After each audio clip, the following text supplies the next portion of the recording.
One evening, a robber climbed over the wall of the house of Malik bin Dinar.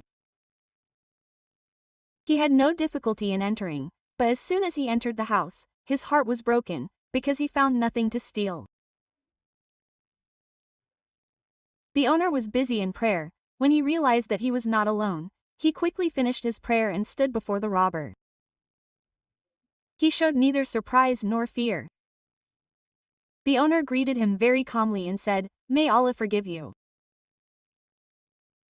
He said, "You entered my house, but you found nothing, but I do not want you to leave here empty-handed and not benefit from anything."